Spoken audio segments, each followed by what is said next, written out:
Sikap dan kebijakan otoritas, yang seperti meremehkan COVID-19 di awal pandemi, menimbulkan dampak jangka panjang.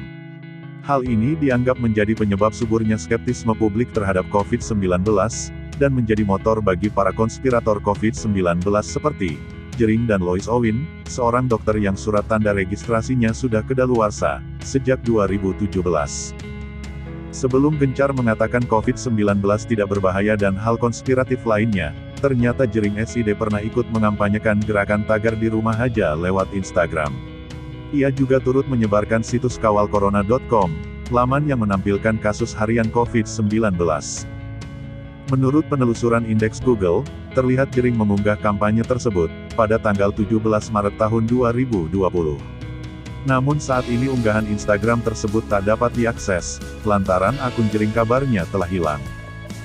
Hampir dalam periode bersamaan, pemerintah justru mempertontonkan hal sebaliknya.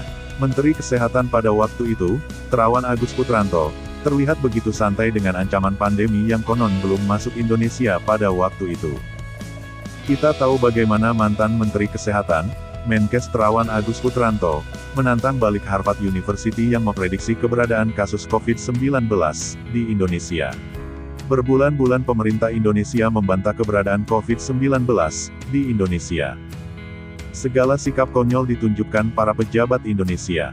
Kami mencatatnya dalam artikel bernas berjudul, Mencatat Sejarah tentang Respons Indonesia Hadapi COVID. 1 bulan sebelum Jering ikut mengampanyekan tagar di rumah aja, Menteri Perhubungan, Menhub, Budi Karya Sumadi berkelakar soal corona. Menurutnya, orang Indonesia memiliki kekebalan tubuh super, karena gemar memakan nasi kucing. Kepala Badan Koordinasi Penanaman Modal, BKPM, Bahlil Lahadalia juga ikut-ikutan. Ia menyebut sulitnya perizinan investor di Indonesia, turut berdampak pada sulitnya virus corona masuk ke Indonesia. Sikap serupa juga dipertontonkan Menko Kemaritiman dan Investasi, Luhut Binsar Panjaitan, tatkala wartawan menanyakan dugaan virus corona di Batam. Luhut menjawab, "Corona masuk Batam, hah, mobil corona," kata dia. Memicu skeptisme publik. Memang sejak munculnya pasien 01, 02, 03, dan seterusnya, pemerintah mulai melihat ancaman nyata COVID-19. Tapi sayangnya, dampak dari memandang setengah mata, bahaya pandemi COVID-19 di awal kemunculan, membawa petaka sampai sekarang. Pasalnya hal ini menjadi akar masalah suburnya skeptisme publik, terhadap bahaya COVID-19.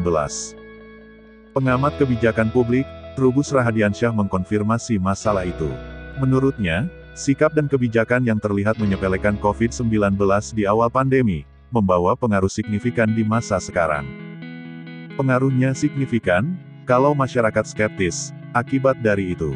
Akibat pernyataan corona, komunitas rondo-rondo mempesona, itu resmi Terawan yang ngomong, kata Trubus.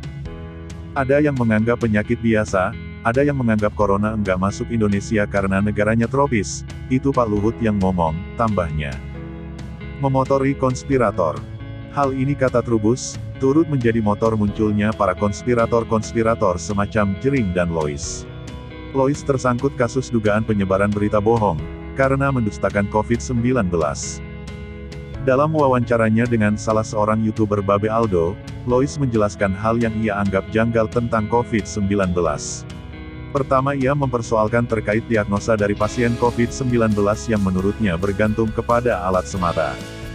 Ini aneh, pandemi lucu-lucuan, orang sehat dikejar-kejar diurusin, dicari pakai alat, begitu alat bilang positif, Anda terpapar virus. Tapi orang yang sakit di rumah sakit ditelantarkan, harus nunggu dulu apa kata alat. Coba, di mana otaknya, kata dia. Selain itu, ia juga menyebut pasien COVID-19 yang mengalami penurunan saturasi oksigen itu akibat dari adanya interaksi antar obat. Ini penyakit bukan virus, bakteri. Kemudian dikasih obat azitromicin golongan makrolid, bekerja langsung ke jantung, kemudian obat antivirus, kemudian dikasih dexamethasone, ini kan golongan kortikosteroid yang menekan imun. Jadi, imunitas kita ditekan, dihajar antibiotik sama antivirus, kalau saturasi O2 turun jangan fitnah virus dong.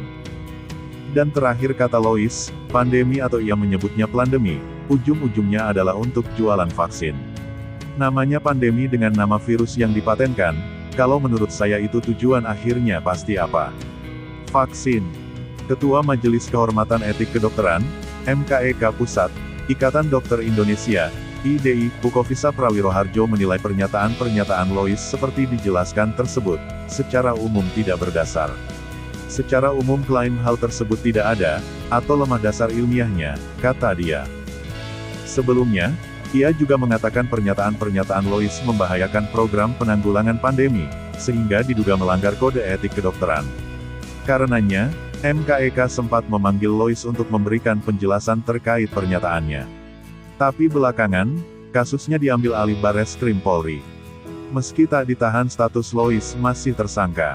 Polisi memutuskan tak menahan Lois karena dianggap kooperatif. Analis kebijakan publik Universitas Trisakti, Trubus Rahadiansyah berpendapat mereka yang tak percaya adanya COVID-19 seperti Jering dan Lois, merupakan hasil dari kegagalan edukasi COVID-19 oleh otoritas. Itu jadi motornya Jering, Lois, dan sederet orang yang suka bikin hoaks itu.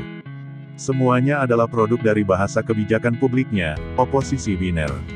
Kemunculan konspirator seperti mereka, kata Trubus, sebagai lawan dari yang mengatakan kalau COVID-19 itu memang bisa dibuktikan secara ilmiah. Mereka yang enggak percaya itu, sebetulnya produk gagal dari pemahaman edukasi COVID-19.